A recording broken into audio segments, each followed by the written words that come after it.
YCP హయాంలో number 2గా వ్యవహరించినటువంటి Peddireddy రామచంద్రారెడ్డికి చెందిన అవినీతి అక్రమాల పుట్ట ఒక్కొక్కటిగా బయటపడుతుంది. ఇప్పటికే గతంలో సబ్ రిజిస్టర్ కార్యాలయాన్ని తగలబెట్టడంలో కూడా పెద్దిరెడ్డి అనుచరుల పాత్ర ఉంది. నాడు పేదల భూములు లాక్కోవడం కోసం చేసిన ప్రయత్నాలు దొరకకుండా చేసిందని చెప్పి మాట్లాడుకోవడం జరిగింది. అయితే తాజాగా పెద్దిరెడ్డి భార్య పేరు మీదుగా 28 ఎకరాల ప్రభుత్వ భూమిని కబ్జా చేసి వాళ్ళ పేరు మీద రిజిస్ట్రేషన్ చేయించుకున్నట్టుగా అధికారులు అయితే గుర్తించారు. దీన్ని కూడా పెద్దిరెడ్డి ఎంత చాకచక్యంగా చేశాడంటే, భవిష్యత్తులో ప్రభుత్వాలు మారినా తనకు ఇబ్బంది లేకుండా ఉండటం కోసం ఒక పక్కా ప్రణాళిక సిద్ధం చేసుకుని ఈ భూమిని తన భార్య పేరు మీద రిజిస్ట్రేషన్ చేశాడు. రిజిస్ట్రేషన్ కూడా నాకు ఈ భూమి కావాలి అని చెప్పి ఎంఆర్ఓకి అప్లై చేయటం, ఎంఆర్ఓ గంటల వ్యవధిలో ఓకే అని చెప్పి ఒక సర్టిఫికేట్ ఇవ్వటం, అదే రోజు సబ్ రిజిస్టర్ ఆఫీసులో రిజిస్ట్రేషన్ చేయటం. అంతే, ఒక ప్రభుత్వ భూమిని పెద్దిరెడ్డి భార్య పేరు మీదకు కొన్ని గంటల్లోనే మార్చుకున్నారు. సాధారణంగా మీరో నేనో రెవెన్యూ ఆఫీస్కి వెళ్ళామనుకోండి, ఫర్ ఎగ్జాంపుల్ ఏదైనా ఒక చిన్న తప్పు పడిందయా ఆ పాస్బుక్లో, దీన్ని సరి చేయాలని వెళ్తే ఎన్ని రోజులు పడుతుంది? సాధారణంగా రెవెన్యూ డిపార్ట్మెంట్లో పనులన్నీ కూడా కొంచెం స్లోగా ఉంటాయని చెప్పేది అందరికీ తెలిసిందే. కానీ పెద్దిరెడ్డి లాంటి వాళ్ళు తలుచుకుంటే, రాజు తలుచుకుంటే దెబ్బలు కొదవేముందని పెద్దిరెడ్డి A2గా ఉన్నప్పుడు, ప్రభుత్వమే వాళ్ళ చేతుల్లో ఉన్నప్పుడు ఇక అధికారులు మాత్రం ఏం చేస్తారు? ఇప్పుడు విచిత్రం ఏంటంటే, దాదాపుగా 10 మంది అధికారుల మీద వేటు వేయడానికి ప్రభుత్వం సిద్ధమైంది. అందులో ఎంఆర్ఓలు ఉన్నారు, సబ్ రిజిస్టర్ ఆఫీసర్లు ఉన్నారు, సబ్ రిజిస్టర్లు ఉన్నారు, అలాగే విఆర్ఓలు ఉన్నారు, ఇలా మొత్తంగా సర్వేయర్లు ఉన్నారు. మొత్తంగా ఒక 10 మంది మీద వేటు వేయడానికి కూడా సిద్ధపడింది. ఇక అసలు మ్యాటర్లోకి వచ్చేస్తే, తిరుపతికి అతి సమీపంలో దాదాపుగా 27.5 నుంచి 28 ఎకరాల ప్రభుత్వ భూమిని పెద్దిరెడ్డి భార్య పేరు మీదకి మార్చారు. ఎలా మార్చారు అంటే, ఈ భూమి 4 సైనికులకు చెందిన భూమిగా మార్చారు. సాధారణంగా మాజీ సైనికులకు ప్రభుత్వం భూమి ఇస్తుంది, మనందరికీ తెలుసు. కొంతకాలం ఆర్మీలో సేవలు అందించి, దేశానికి సేవలు అందించి, తరువాత అక్కడ పదవీ విరమణ తీసుకుని బయటకు వచ్చిన తర్వాత ఆ ప్రూఫ్స్ అన్నీ చూపించి స్థానిక జిల్లాలో వాళ్ళు స్థలాన్ని పొందవచ్చు. అది చట్టం మనందరికీ తెలుసు.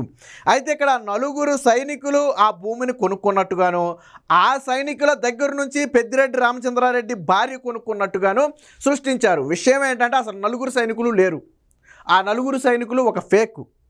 4 సైనికులకు కూడా ఇచ్చిన తర్వాత దాదాపు 10 ఏళ్ళో 15 ఏళ్ళో గడిచిన తరువాత కలెక్టర్ అనుమతితో ఎన్ఓసి తీసుకుని, నో అబ్జెక్షన్ సర్టిఫికేట్ తీసుకుని కలెక్టర్ అనుమతితో ఆ ప్రభుత్వ భూమిని అమ్మాలి. అలాగే వీళ్ళు సైనికులు భూమిని అప్లై చేసుకోవడానికి కూడా వీళ్ళందరికీ మాజీ సైనికులు అప్లై చేసుకోవడానికి ఒక ప్రభుత్వ అధికారి ఉంటాడు, జిల్లా అధికారి. సో అధికారికి ఇచ్చిన తర్వాత అధికారి నిజంగా ఆర్మీ పర్సనేనా కాదా, ఎన్ని సంవత్సరాలు సర్వీస్ అందించారు, ఏ కేడర్లో సర్వీస్ అందించాడు, అతను రిపోర్ట్స్ ఏంటి, ఐడి కార్డులు ఏంటి, ఇవన్నీ తీసుకున్న తరువాత అప్పుడు భూమిని కేటాయిస్తారు. సో ఇదంతా ఒక పెద్ద ప్రాసెస్.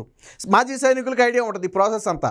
బట్ ఇదేమీ లేకుండా 4 సైనికుల పేర్లు సృష్టించి, వాళ్ళకి ప్రభుత్వం భూమి ఇచ్చినట్టుగా సృష్టించి ఆ భూమిని పెద్దిరెడ్డి రామచంద్రారెడ్డి భార్య పేరు మీదుగా చేసినట్టు తెలిసింది. అంతా ఫోర్జరీ సంతకాలు. ఇది ఫోరెన్సిక్ ల్యాబ్ నిర్ధారించిన తరువాత ప్రస్తుత అక్కడ ఉన్నటువంటి ఎవరైతే తహసీల్దార్ ఉన్నారో ఆ తహసీల్దారు ఒక స్థానిక స్టేషన్లో కంప్లైంట్ కూడా ఇచ్చింది.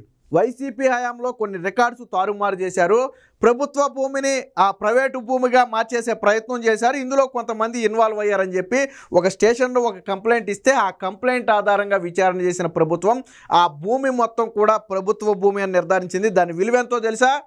100 కోట్ల రూపాయలు. అక్షరాల 28 ఎకరాల భూమి ఖరీదు దాదాపుగా 100 కోట్లు లేదా అంతకంటే పైమాటే. సో 2024 ఎన్నికల అఫిడవిట్లో కొత్తగా ఈ భూమిని పెద్దిరెడ్డి రామచంద్రారెడ్డి చూపించుకున్నాడు. ఎందుకంటే వాళ్ళ భార్య పేరు మీదకి అప్పటికే ఇవి ట్రాన్స్ఫర్ అయిపోయాయి. కానీ దాని విలువ 5 కోట్లుగా చూపించాడు. కానీ 5 కోట్లు కాదు, అది 100 కోట్ల రూపాయలు. ఇందులో దాదాపుగా ఒక 15 ఎకరాలు సుమారు ప్రభుత్వం ఆల్రెడీ స్వాధీనం చేసేసుకుని ఇది ప్రభుత్వ భూమి అని చెప్పి బోర్డులు కూడా ఏర్పాటు చేయడం జరిగింది. దీని మీద పెద్దిరెడ్డి రామచంద్రారెడ్డి భార్య అయితే కోర్టుకు వెళ్ళింది. ప్రస్తుతానికి ఇది కోర్టులో ఉందనుకోండి. బట్ రెవెన్యూ శాఖ మాత్రం ఇదంతా కూడా ప్రభుత్వ భూమి అని ఇప్పటికే నిర్ధారించింది. దీనికి సంబంధించిన వార్త ఒకటి వచ్చింది, ఒకసారి చూద్దాం.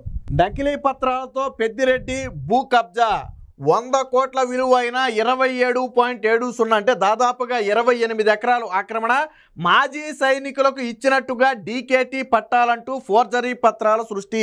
ఇవి మొత్తం కూడా ఫోర్జరీ పత్రాలే ఫోరెన్సిక్ ల్యాబ్ నిరూపించింది.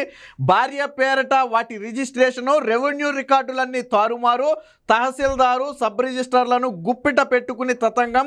గత నెల 28న ఏర్పేడు పోలీస్ స్టేషన్లో ఎఫ్ఐఆర్ నమోదు. తహసీల్దారులు, 2 సబ్ రిజిస్టర్లు, 8 మంది ఉద్యోగులపై క్రమశిక్షణా చర్యలకు ప్రభుత్వం సిద్ధం. చూడండి, పెద్దిరెడ్డి బాగానే ఉన్నాడు, పెద్దిరెడ్డి భార్య బాగానే ఉంది, వాళ్ళకి ఆస్తి వచ్చింది. కానీ ఆ రోజు అధికార ఒత్తిడికి తలంచినటువంటి వీళ్ళు ఈరోజు బలిపశువులుగా మారుతున్నారు. పెద్దిరెడ్డికి అయితే పోయేది ఏమి లేదు, కోర్టుల చుట్టూ తిరుగుతాడు, ఏదో నా మీద రాజకీయ కక్ష, నా మీద రాజకీయ బురద జిమ్ముతున్నారని చెప్పి ఏదో సొల్లు చెప్తాడు. కానీ పాపం ఇక్కడ ఉద్యోగులు బలిపశువులుగా మారుతున్నారు. ఆ రోజుల్లో ఒకవేళ ఇది తప్పు అని చెప్పే ధైర్యం ఉన్నా ఆ రోజు పెద్దిరెడ్డికి ఎదురు చెప్పే పరిస్థితి ఆ జిల్లాలో లేదు. ఆ ఉద్యోగి కాబట్టి ఇంకొకడు ఎవరో ఒకళ్ళు అయితే తప్పు చేయక తప్పదు కదా. సో అలాంటి పరిస్థితి ఈరోజు వాళ్ళకి శిక్ష అనుభవించాల్సిన పరిస్థితి.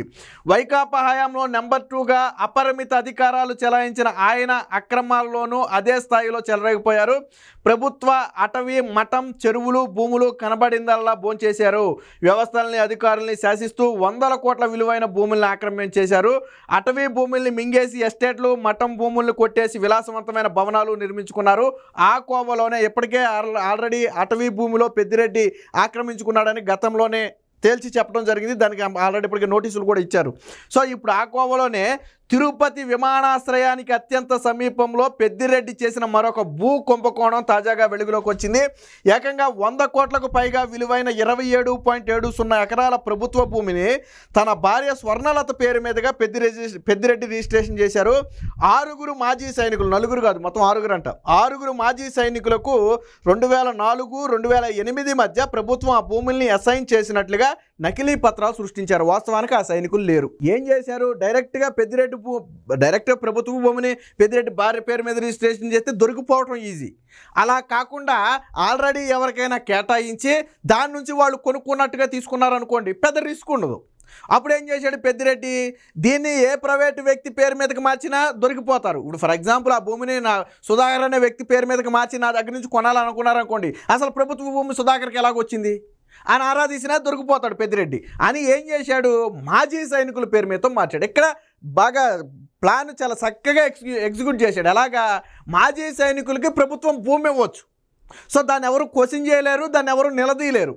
దీన్ని అడ్డం పెట్టుకుని లేని 6 ఫేక్ మాజీ సైనికులను సృష్టించి వాళ్ళకి 2004, 2008 మధ్య, మళ్ళీ ఇప్పుడు కాదు, 2004, 2008లోనే ఈ భూమి వాళ్ళకి ఇచ్చేసినట్టుగా ఫేక్ డాక్యుమెంట్ సృష్టించి, మరి ఎందుకంటే రికార్డెడ్గా ఉండాలి కదా, కొన్ని ఫేక్ డాక్యుమెంట్ సృష్టించి వాళ్ళ నుంచి పెద్దిరెడ్డి భార్యకు వచ్చినట్టుగా ఉంది. వాస్తవానికి ఆ సైనికులు సబ్ రిజిస్టర్ ఆఫీస్కి వచ్చారా అంటే రాలేదు, వాళ్ళు తంబలేసి సంతకాలు పెట్టారా అంటే పెట్టలేదు. వాళ్ళ పేరు మీద సృష్టించినవన్నీ కూడా నకిలీ డాక్యుమెంట్స్, ఫోర్జరీ డాక్యుమెంట్స్. సో ఇది ఫోరెన్సిక్ ల్యాబ్ కూడా నిర్ధారించింది. వాటిని వ్యవసాయేతర అవసరాలకు వినియోగించుకునేందుకు భూ వినియోగ మార్పిడి కూడా చేశారంటే, భూమి సాధారణంగా వ్యవసాయ భూమిలో ఏదన్నా మనం కట్టాలన్నా, దాన్ని రియల్ ఎస్టేట్కి కానీ ఇంకో దానికి వాడాలన్నా ప్రభుత్వ అనుమతి తీసుకుని దాని భూమిని కన్వర్ట్ చేసుకోవాలి. సో అలా కూడా పెద్దిరెడ్డి దాన్ని మార్చేశాడు. ఆ భూములు తనవేనని, వాటి విలువ 5.5 కోట్లని 2024 ఎన్నికల్లో పేర్కొన్నాడు. 100 కోట్లను 5 కోట్లుగా చెప్పుకున్నాడు.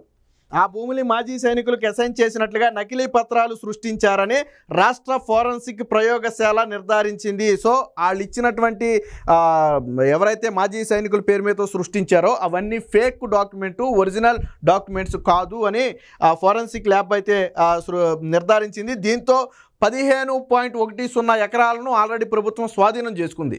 27.70లో 15.10 ఎకరాలను స్వాధీనం చేసుకుంది. మిగతా భూమిని స్వాధీనం చేసుకోవడానికి కోర్టులో కేసు నడుస్తుంది. ఆల్రెడీ నేను చెప్పా, వాళ్ళ భార్య కోర్టుకి వెళ్ళిందని నేను ఆల్రెడీ చెప్పా.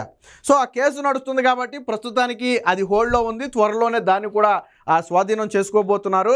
పెద్దిరెడ్డి పాపం పైకి వచ్చి చాలా సౌమ్యంగా కనపడి మొన్న నా కొడుకుని టెర్రరిస్టులాగా చూస్తున్నారు, ఉగ్రవాదిలా చూస్తున్నారని మాట్లాడాడు. కానీ రాష్ట్ర ప్రజల సొమ్మును ఈ విధంగా దోచేసిన టెర్రరిస్టులు, ఉగ్రవాదులు అందరూ మీ పార్టీలో ఉంటే మీరు ఎదుటి పార్టీలు విమర్శించడం హాస్యాస్పదంగా ఉంది. ఎప్పటికీ అటవీ భూములను కొట్టేశాడు. ఆరాధి నిర్ధారించింది. అటవీ భూమిలో కొట్టేసి నేను నా దగ్గర పనిచేసే పనుల కోసం నేను బిల్డింగ్ కట్టానని చెప్పాడు. దాదాపు 20 కోట్లు 30 కోట్లు పెట్టంట అక్కడ పనిచేసే పని వాళ్ళ కోసం బిల్డింగ్ కట్టాడంట. ఎవరి చెవులో పువ్వులు పెట్టాలనుకుంటున్నాడో అర్థం కావట్లా. ఇప్పుడు మరొక విమానాశ్రయానికి అత్యంత సమీపం తిరుపతి విమానాశ్రయానికి అసలు పెద్దిరెడ్డి కన్నుబడిందే ఆ భూములు వాల్యూ ఉంటుంది కాబట్టి. ఎందుకంత వాల్యూ ఉందంటే అవి విమానాశ్రయానికి అతి సమీపంలో ఉన్నటువంటి భూములు, పక్కా ప్లాన్తో కొట్టేసినటువంటి భూములు. ఇలా ఒకటి కాదు రెండు కాదు ఒక్కొక్కటి బయటకు వస్తుంది. గతంలో అటవీ భూములు వచ్చింది, తర్వాత మఠం భూములు వచ్చింది, ఇప్పుడు ప్రభుత్వ భూమి వచ్చింది. ఇంకా ఎన్ని వందల ఎకరాలు వేల ఎకరాలు కొట్టేశాడో త్వరలో తేలాలి. ఏది ఏమైనా ఇప్పుడు ఒక్కొక్కటిగా పెద్దిరెడ్డి భూ కబ్జాల భాగోతం బయటపడుతుంది.